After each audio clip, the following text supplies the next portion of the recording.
تمام تعریف اللہ رب العالمین کے لیے ہے جو بڑا رحم کرنے والا اور نہایت مہربان ہے، جو قیامت کے دن کا مالک ہے۔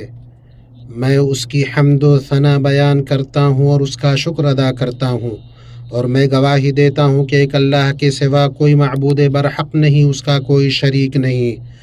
ایسی گواہی جس کے ذریعے ہم جہنم کے عذاب سے نجات کی امید کرتے ہیں، اور میں گواہی دیتا ہوں کہ ہمارے سردار و نبی محمد اللہ کے بندے اور رسول ہیں، جو اولین و آخرین کے سردار ہیں، جنہیں ان کے رب نے ہدایت اور دین حق کے ساتھ تمام انسانوں کی طرف بھیجا، اور فرمایا ہم نے آپ کو تمام جہانوں کے لیے رحمت بنا کر بھیجا۔ اللہ درود و سلام اور برکتیں نازل کرے آپ پر، آپ کے روشن چہرے والے بابرکت آل بیت پر، آپ کی ازواج پر، آپ کے صحابہ پر، اور ان لوگوں پر جو تا قیامت آپ کے نقش قدم پر چلیں اور آپ کی سنت کو زندہ رکھیں۔ اما بعد، اے ایمان والو، حسب استطاعت اللہ کا تقوی اختیار کرو اور اپنے نبی کی سنت کو تھام لو، آپسی معاملات کو درست کر لو، اپنی اجتماعیت کی حفاظت کرو، تم اپنے رب کی رضا حاصل کر لو گے۔ اے لوگو، اپنے رب سے ڈرو اور اس دن سے ڈرو جب نہ کوئی والد اپنی اولاد کے کام آئے گا اور نہ کوئی اولاد اپنے والد کے کچھ کام آئے گی۔ بے شک اللہ کا وعدہ برحق ہے، پس دنیا کی زندگی تمہیں دھوکے میں نہ ڈال دے اور نہ اللہ کے بارے میں دھوکہ دینے والا شیطان تمہیں دھوکہ دے۔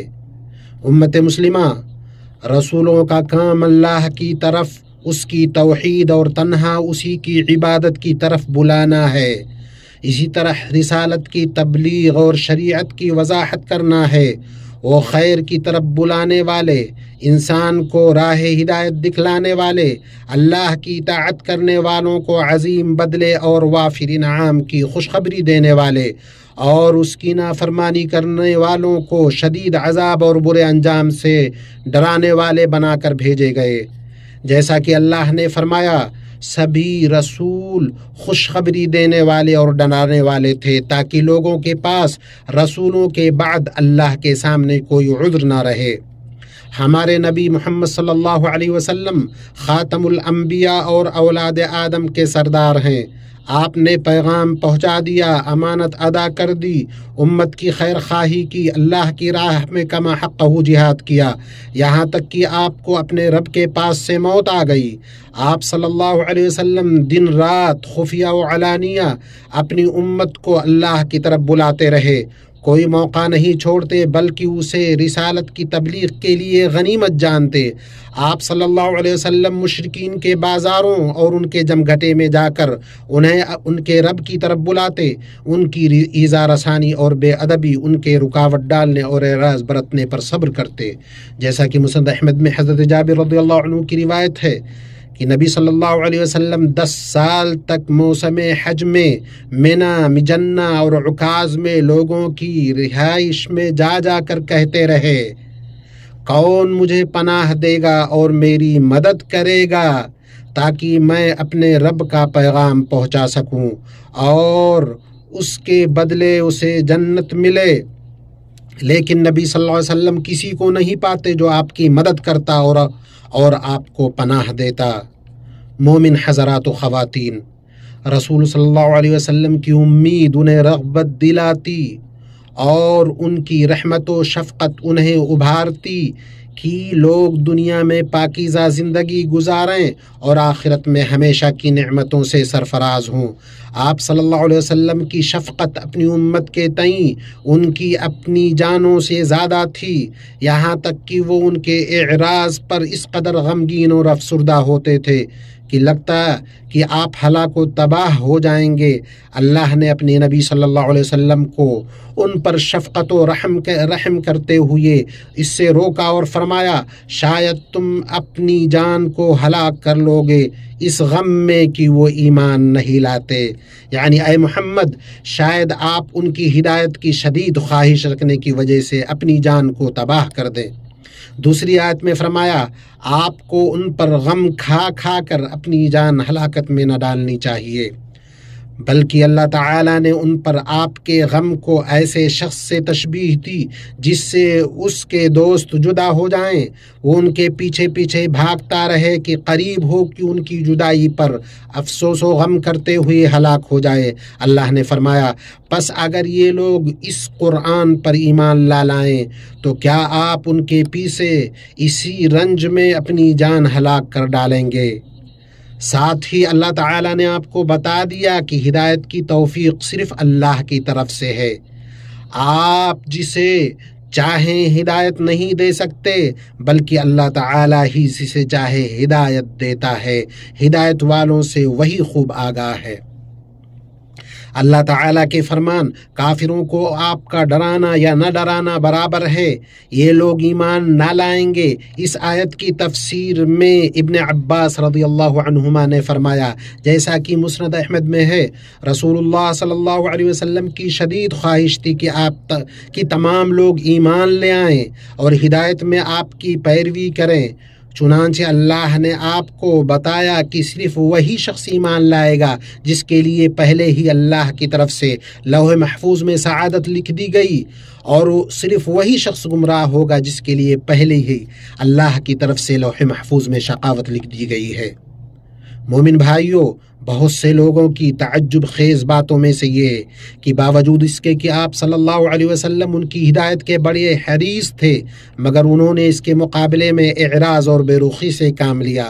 جیسا کہ اللہ نے فرمایا، گو آپ لاکھ چاہیں لیکن اکثر لوگ ایمان والے نہ ہوں گے، بلکہ آپ صلی اللہ علیہ وسلم کچھ ایسے لوگوں کی بھی ہدایت کے بڑے خواہش مند تھے جنہوں نے آپ کو تکلیف و اذیت پہنچانے کا کوئی راستہ نہیں جانا، مگر انہوں نے پوری شدت سے اس کی کوشش کی۔ وہ لوگ آپ کو تکلیف پہنچانے یا آپ کو قتل کرنے کے بڑی خواہش مند تھے، مگر آپ صلی اللہ علیہ وسلم ان کی ہدایت اور منفعت کے بڑے خواہش مند تھے، جیسا کہ اللہ نے فرمایا۔ اور اس واقعہ کا بھی ذکر کیجئے جب کہ کافر لوگ آپ کی نسبت سازش رچ رہے تھے کہ آپ کو قید کر لیں یا آپ کو قتل کر ڈالیں۔ صحیحین میں عائشہ رضی اللہ عنہا سے روایت ہے کہ آپ صلی اللہ علیہ وسلم سے انہوں نے پوچھا، اے اللہ کے رسول، کیا آپ پر احد کے دن سے بھی زیادہ سخت کوئی دن آیا ہے جس میں نبی صلی اللہ علیہ وسلم کے سر مبارک کو زخمی کیا گیا، آپ کے رباعی دانت توڑے گئے، آپ کے 70 صحابہ شہید ہوئے؟ آپ صلی اللہ علیہ وسلم نے انہیں اس تکلیف کے بارے میں بتایا جو آپ کو عقبہ کے دن اپنی قوم سے پہنچی تھی، جب انہوں نے آپ کو گالیاں دی، آپ کو مارا، آپ غمگین ہو کر چلنے لگے تو اچانک اپنے سر پر آپ نے بدلی دیکھی جس میں پہاڑوں کے فرشتے کے ساتھ جبریل تھے۔ وہ پکار رہے تھے، اے محمد، اگر آپ چاہیں تو دونوں اخشب پہاڑوں کو ان پر دے ماریں، مگر آپ صلی اللہ علیہ وسلم نے عذاب دینے کے بجائے انہیں مہلت دینا اور سزا دینے کے بدلے انہیں معاف کرنا پسند فرمایا۔ چنانچہ آپ نے فرمایا، بلکہ میں امید کرتا ہوں کہ اللہ تعالیٰ ان کی نسلوں میں ایسے لوگوں کو نکالے گا جو صرف ایک اللہ کی عبادت کریں گے اور اس کے ساتھ کسی چیز کو شریک نہیں کریں گے۔ صحیح مسلم میں ہے کہ آپ صلی اللہ علیہ وسلم ایک نبی کا واقعہ بیان کر رہے ہیں جسے اس کی قوم نے مار مار کر لہو لہان کر دیا۔ وہ اپنے چہرے سے خون پوچھتے ہوئے کہہ رہا ہے، اے اللہ میری قوم کو معاف فرما، وہ نادان ہیں۔ باوجود اس کے کہ آپ اذیت سے دوچار ہیں، اپنے چہرے سے خون پوچھ رہے ہیں، جو تکلیف آپ کو پہنچی ہے اس کی پرواہ نہ کرتے ہوئے ان لوگوں کے لیے معافی اور مغفرت کی دعا کر رہے ہیں، بلکہ ان کے لیے ان کے کرتوت کا عذر تلاش کر رہے ہیں کہ وہ حق کو نہیں پہچانتے ہیں اور صحیح بات تک نہیں پہنچ پائے ہیں۔ اے اللہ اور اس کے رسول پر ایمان رکھنے والوں، نبی صلی اللہ علیہ وسلم کی اپنی امت پر کمال شفقت اور اس کے معاملات پر آپ کی توجہ کا مظہر یہ ہے کہ آپ صلی اللہ علیہ وسلم اس پر شفقت کرتے ہوئے اور اس پر عذاب سے ڈرتے ہوئے اس کے لیے کثرت سے دعا فرماتے اور روتے تھے۔ صحیح مسلم میں ہے آپ صلی اللہ علیہ وسلم نے اپنے دونوں ہاتھ اٹھا کر اپنی امت کے لیے دعا کی اور فرمایا اے اللہ میری امت، اور آپ رونے لگے۔ اللہ عز و جل نے فرمایا اے جبریل محمد کے پاس جاؤ اور تمہارا رب سب سے زیادہ جاننے والا ان سے پوچھو کیوں رو رہے ہیں۔ جبریل علیہ السلام آپ صلی اللہ علیہ وسلم کے پاس آئے اور پوچھا، آپ صلی اللہ علیہ وسلم نے جو بات کہی تھی وہ اللہ کو بتلائی جبکہ اسے زیادہ معلوم تھا۔ اللہ نے فرمایا جبریل محمد کے پاس جاؤ اور کہو ہم آپ کو آپ کی امت کے بارے میں خوش کریں گے اور ناخوش نہ کریں گے۔ آپ صلی اللہ علیہ وسلم کے کمال شفقت میں سے یہ ہے کہ آپ اپنے ساتھیوں اور پیروکاروں کے معاملات کی خبرگیری کرتے، آپ غمگین کو دلاسا دیتے، ضرورت مند کی مدد کرتے، پریشان حال کی پریشانی دور کرتے، چھوٹے پر رحم اور بڑے کی عزت کرتے، خوشی و غم اور تمام معاملات و احوال میں لوگوں کا ساتھ دیتے تھے۔ آپ صلی اللہ علیہ وسلم کی باریک بینی اور حسن اخلاق میں سے یہ ہے کہ آپ صلی اللہ علیہ وسلم اپنے ساتھیوں کی نفسیات کی رعایت کرتے تھے۔ صحیحین میں ہے آپ صلی اللہ علیہ وسلم نے ارشاد فرمایا اگر یہ چیز ایمان والوں پر گراں نہ ہوتی تو میں کسی ایسے دستہ سے پیچھے نہ بیٹھتا جو اللہ کی راہ میں جنگ کرتا۔ مسئلہ یہ ہے کہ میرے پاس اتنی وسعت نہیں ہے کہ انہیں بھی ساتھ سوار کر لوں، اور ان کے پاس اتنی وسعت نہیں ہے کہ وہ میرے پیچھے پیچھے آ جائیں۔ مالک بن حویرث رضی اللہ عنہ نے فرمایا کہ ہم نبی صلی اللہ علیہ وسلم کے پاس آئے، ہم عمر نوجوان تھے، آپ صلی اللہ علیہ وسلم کے پاس ہم 20 دن ٹھہرے۔ آپ صلی اللہ علیہ وسلم نرم دل رحیم تھے، آپ کو لگا کہ ہم اپنے اہل و عیال کے مشتاق ہیں۔ آپ نے ہم سے پوچھا کہ ہمارے اہل و عیال میں کون کون ہیں، ہم نے آپ کو بتایا۔ آپ صلی اللہ علیہ وسلم نے فرمایا اپنے گھر والوں کے پاس جاؤ، ان کے پاس قیام کرو اور انہیں تعلیم دو۔ آپ صلی اللہ علیہ وسلم نے اپنی مثال اور آپ کے اندر جو رافت و رحمت اور امت کی نجات کی فکر تھی اس کی مثال ایک ایسے آدمی سے دی ہے جس نے آگ روشن کی، اس میں کیڑے مکوڑے اور پروانے گرنے لگے، وہ انہیں اس سے بچا رہا ہے۔ آپ صلی اللہ علیہ وسلم نے فرمایا یہی میری اور تمہاری مثال ہے، میں تمہاری کمر پکڑ کر تمہیں جہنم سے بچا رہا ہوں کہ جہنم سے بچو، تم میری نہیں مان رہے ہو اور اس میں گرتے جا رہے ہو۔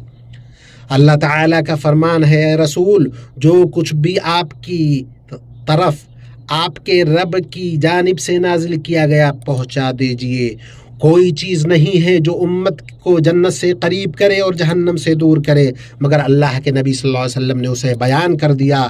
اللہ کا فرمان ہے پس جو شخص آگ سے ہٹا دیا جائے اور جہنم میں داخل کر دی پس جو شخص آگ سے ہٹا دیا جائے اور جنت میں داخل کر دیا جائے بے شک وہ کامیاب ہو گیا۔ اور نبی صلی اللہ علیہ وسلم اپنی امت کے لیے دنیا و آخرت کی کامیابی چاہتے ہیں۔ صحیح مسلم میں ہے حذیفہ رضی اللہ عنہ نے فرمایا ایک بار رسول اللہ صلی اللہ علیہ وسلم ہمارے درمیان کھڑے ہوئے اور آپ نے اپنے کھڑے ہونے کے وقت سے لے کر قیامت تک ہونے والی کوئی بات نہ چھوڑی مگر اسے بیان فرما دی۔ جس نے اسے یاد رکھا اس نے یاد رکھا اور جس نے بھلا دیا اس نے بھلا دیا۔ آپ صلی اللہ علیہ وسلم نے اپنی امت کے لیے نفع پہنچانا اس وقت بھی نہ چھوڑا جب آپ اپنی جان آفنی کے سپرد کر رہے تھے۔ آپ صلی اللہ علیہ وسلم کی روح آپ کے جسم سے نکل رہی تھی، جیسا کہ عائشہ رضی اللہ عنہا فرماتی ہیں اللہ کے نبی صلی اللہ علیہ وسلم کے اوپر ایک کالی چادر تھی۔ جس وقت آپ صلی اللہ علیہ وسلم کی تکلیف شدید ہوتی آپ کبھی چادر چہرہ پر ڈال لیتے، کبھی چہرے سے ہٹاتے اور کہتے اللہ ان لوگوں کو ہلاک کرے جنہوں نے اپنے نبیوں کی قبروں کو سجدہ گاہ بنا لیا۔ انس رضی اللہ عنہ نے فرمایا جب نبی صلی اللہ علیہ وسلم کی موت کا وقت آیا تو آپ کی عام وصیت یہ تھی نماز کا اور اپنے ماتحتوں کا خیال رکھنا۔ اللہ تبارک و تعالیٰ کا فرمان ہے تمہارے پاس ایک ایسے پیغمبر تشریف لائے ہیں جو تم میں سے ہیں جن کو تمہارے لیے مضر بات نہایت گراں گزرتی ہے اور تمہارے لیے منفعت بخش چیزوں کی بڑے خواہش مند رہتے ہیں، ایمان والوں کے ساتھ بڑے شفیق اور مہربان ہیں۔ اللہ مجھے اور آپ کو قرآن و سنت میں برکتوں سے نوازے، ان میں موجود آیات و حکمت سے مجھے اور آپ کو نفع پہنچائے۔ آپ اپنے لیے ہر گناہ اور خطا سے مغفرت طلب کیجیے۔ بلا شبہ وہ بڑا بخشنے والا مہربان ہے۔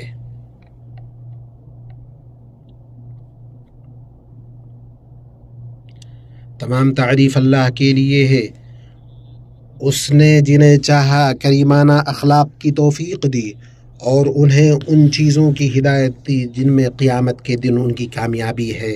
میں گواہی دیتا ہوں کہ ایک اللہ کے سوا کوئی معبود برحق نہیں، اس کا کوئی شریک نہیں، اور میں گواہی دیتا ہوں کہ محمد اللہ کے بندے اور اس کے رسول ہیں۔ اللہ ان پر درود و سلام اور برکتیں نازل فرمائے، اور ان کے آل و اصحاب پر، اور اچھی طرح سے ان کی پیروی کرنے والوں پر۔ اما بعد، اے مومنو، نبی صلی اللہ علیہ وسلم کی شفقت اپنے فرما بردار امتیوں پر دنیاوی زندگی ختم ہونے کے ساتھ ختم نہیں ہوتی، بلکہ قیامت کے دن جب لوگ اپنے آپ میں مشغول ہوں گے، یہاں تک کہ انبیاء علیہم السلام نفسی نفسی کہہ رہے ہوں گے، تو آپ صلی اللہ علیہ وسلم کہیں گے امتی امتی۔ صحیحین کی روایت ہے کہ آپ صلی اللہ علیہ وسلم نے فرمایا، قیامت کے دن لوگ ایک دوسرے میں گڈ مڈ ہو جائیں گے، پھر انبیاء کرام کے پاس ان کی آمد کا ذکر کرنے کے بعد فرمایا، پھر لوگ میرے پاس آئیں گے تو میں کہوں گا میں اس کے لیے ہوں، پھر میں اپنے رب سے اجازت طلب کروں گا تو مجھے اجازت دی جائے گی، اور اللہ مجھے ایسے تعریفی کلمات الہام کرے گا جن کے ذریعے میں اس کی حمد و ثنا بیان کروں گا جو اس وقت مجھے معلوم نہیں، تو میں ان کلمات سے اللہ کی حمد و ثنا بیان کروں گا اور اللہ کے حضور سجدے میں گر جاؤں گا۔ پھر اللہ مجھ سے کہے گا، اے محمد اپنا سر اٹھاؤ، بات کرو تمہاری بات سنی جائے گی، مانگو تمہیں دیا جائے گا، شفاعت کرو تمہاری شفاعت قبول کی جائے گی۔ تو میں عرض کروں گا، اے میرے رب، میری امت میری امت۔ سبحان اللہ، انبیاء علیہ السلام کے قول نفسی نفسی اور ہمارے نبی صلی اللہ علیہ وسلم کے قول امتی امتی کے درمیان کتنا فرق ہے۔ اس میں اتنے عظیم معانی اور قیمتی اشارات پائے جاتے ہیں جو اس بات کو واضح کرتے ہیں کہ آپ صلی اللہ علیہ وسلم اپنی امت کی نجات کے لیے کتنے حریص ہیں۔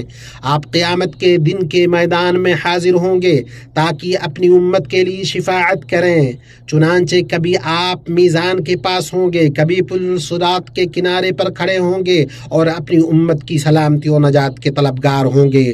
لوگ گزر رہے ہوں گے، آپ دعا کرتے ہوں گے، اے میرے رب سلامتی سے گزار دے، سلامتی سے گزار دے۔ سنن ترمذی کی روایت ہے، انس رضی اللہ عنہ نے آپ سے قیامت کے دن اپنے لیے شفاعت کی درخواست کی تو آپ نے فرمایا میں شفاعت کروں گا۔ وہ کہتے ہیں پھر میں نے کہا، اے اللہ کے رسول، قیامت کے دن میں آپ کو کہاں تلاش کروں، یعنی میں آپ کو کہاں پاؤں گا، قیامت کے دن کس جگہ آپ کو تلاش کروں گا؟ تو آپ صلی اللہ علیہ وسلم نے فرمایا، سب سے پہلے تم مجھے پل صراط کے پاس پر تلاش کرنا۔ میں نے عرض کیا اگر میں آپ کو وہاں نہ پاؤں تو؟ فرمایا مجھے میزان کے پاس تلاش کرنا۔ میں نے عرض کیا اگر مجھے وہاں آپ نہ ملیں تو؟ فرمایا مجھے حوض کوثر پر تلاش کرنا۔ قیامت کے دن میں ان تینوں جگہوں سے آگے پیچھے نہ ہوں گا، یعنی یقیناً تم مجھے ان تینوں جگہوں میں سے کسی جگہ پر پالو گے۔ تو پھر آپ صلی اللہ علیہ وسلم اپنی امت سے کبیرہ گناہ کرنے والوں کے لیے دوزخ سے نکالے جانے کی شفاعت کریں گے اور اس کے لیے اللہ سے اصرار کریں گے، یہاں تک کہ آپ سے کہا جائے گا جاؤ اور ان لوگوں کو نکال لاؤ جن کے دلوں میں ادنا سے ادنا رائی کے برابر بھی ایمان ہے، تو انہیں دوزخ سے نکال لو۔